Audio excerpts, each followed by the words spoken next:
Afternoon everyone. आज हम अपने उत्तराखंड का नया चैप्टर शुरू करने वाले हैं, that is history of Terai and Bhabar. ठीक है कि अभी तक हमने बहुत सारा पहाड़ी इतिहास देख लिया है, हमने परमार डायनेस्टी देख ली है, हमने चंद डायनेस्टी देख ली है, हमने छोटी बड़ी बहुत सारी डायनेस्टीज देख ली हैं।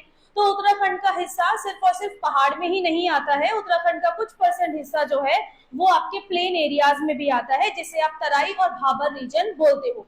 तराई और भाबर का इतिहास पढ़ने से पहले थोड़ा सा ज्योग्राफी की दृष्टि से आपको ये मालूम होना चाहिए कि तराई और भाबर होता क्या है। ठीक है, देखिए पहाड़ों से नदियां बहुत तेज रफ्तार में जमीन की तरफ यानी कि नीचे की तरफ आती हैं, और ये तेज रफ्तार में आते हुए अपने साथ बहुत सारे अवसाद लेकर आती हैं, अपने साथ बड़े बड़े बाउल्डर्स, पत्थर, सेडिमेंट्स ये लेकर आती हैं। रफ्तार बहुत तेज होती है तो नदियां अपने साथ बड़े बड़े पत्थर तक भी लेकर आती हैं। जब ये नदियां जमीन में एंटर करती हैं,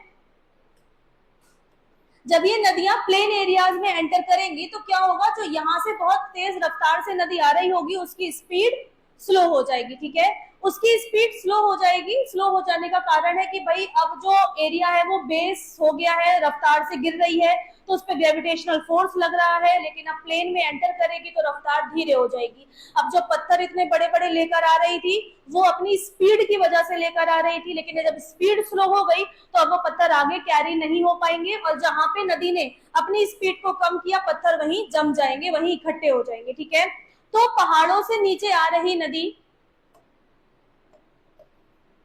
पहाड़ों से नीचे आ रही नदी क्या करेगी, अपने साथ जो पत्थर लेकर आ रही है उन्हें यहीं पर छोड़ देगी।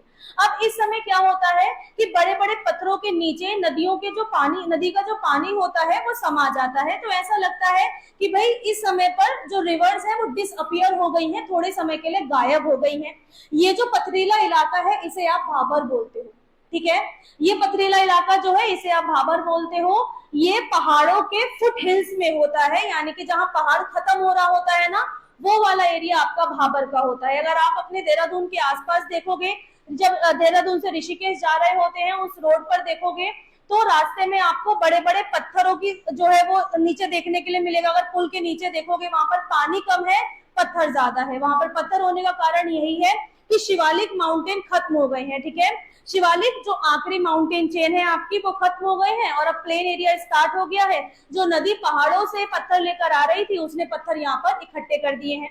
इस लैंड में क्या होता है, अगर एग्रीकल्चर की दृष्टि से देखें तो भाबर में खेती हो पाएगी या नहीं हो पाएगी, नहीं हो पाएगी। ठीक है, भाबर एरिया में खेती बाड़ी नहीं हो पाती है, एग्रीकल्चरली प्रोडक्टिव एरिया ये नहीं होता है, बिकॉज बड़े बड़े बोल्डर्स की वजह से। अब पत्थर को तोड़कर कैसे जमीन के अंदर खेती करेंगे। अब इसी का एक आगे का एरिया होता है कि जहां पर नदी बड़े बड़े पत्थर लेकर आ रही थी वो तो उसने भाबर में छोड़ दिए। अब नदी हल्की हो चुकी है, पत्थर कम हो गए हैं, नदी हल्की हो चुकी है, तो अपने जो छोटे मोटे कंकड़ है, छोटा मोटा जो रेत बजरी है उसे लेकर आगे बढ़ेगी, और आगे बढ़कर वो नदी और ज्यादा अपने जो सेडिमेंट्स हैं लेकिन जो बारीक हैं, जो पतले हैं, जो बारीक सेडिमेंट्स हैं उन्हें आगे जमाएगी, और यहाँ पर मिट्टी भी होगी, यहाँ पर मिट्टी भी होगी और पानी भी होगा। ये एरिया होगा मार्शी, यानी कि ये एरिया दलदली होगा, मार्शी होगा, और इसको आप बोलते हो तराई। ठीक है, इसे आप तराई बोलते हो। तराई का एरिया वो एरिया होता है जहां पर नदियों में जो सेडिमेंट्स होते हैं वो बारीक हो जाते हैं, वो महीन हो जाते हैं, और वो बारीक सेडिमेंट्स अब मिट्टी जैसे बन जाते हैं, और मिट्टी और पानी के मिक्सचर को दलदल बोलते हैं, और इस दलदली इलाके को आप तराई बोलते हो। ठीक है, तो अब तराई में खेती बाड़ी हो सकती है, हो सकती है। ठीक है, तराई में खेती बाड़ी हो सकती है, वो भी अव्वल दर्जे की, यानी कि बहुत अच्छी। ठीक है, काफी अच्छा हाईली प्रोडक्टिव एरिया होता है तराई का एरिया। तो ये आपका भाबर और तराई। भाबर वो जहां पर मोटे पत्थर हैं नदियों के द्वारा लाए हुए, क्योंकि नदियां स्पीड में आ रही थी, पत्थर लेकर आ रही थी, पत्थर जमा दिए, अब नदियां हल्की हो गई, आगे बढ़ गई। भाबर के एरिया में नदियां नहीं दिखती हैं, ऐसा लगता है नदी गायब हो गई। तराई के एरिया में नदी दोबारा से रीअपियर हो जाती है, दोबारा से दिखने लग जाती है, क्योंकि नदी अब जो है उसमें हल्का हल्का सामान ही बचा है, ज्यादा भारी नहीं बचा है। ये एरिया आपका तराई। तो उत्तराखंड का भी बहुत बड़ा एरिया भाबर और तराई को कॉन्स्टिट्यूट करता है। उत्तराखंड में जो आपके दो से तीन जिले जैसे कि देहरादून, हरिद्वार और उधम सिंह नगर, ये जो जिले हैं ये आपके प्लेन एरियाज में आते हैं, ये आपके तराई भाबर के रीजन में आते हैं। जिसमें से अगर हम बात करें देहरादून रीजन की तो ये मुख्यतः भाबर रीजन में आता है।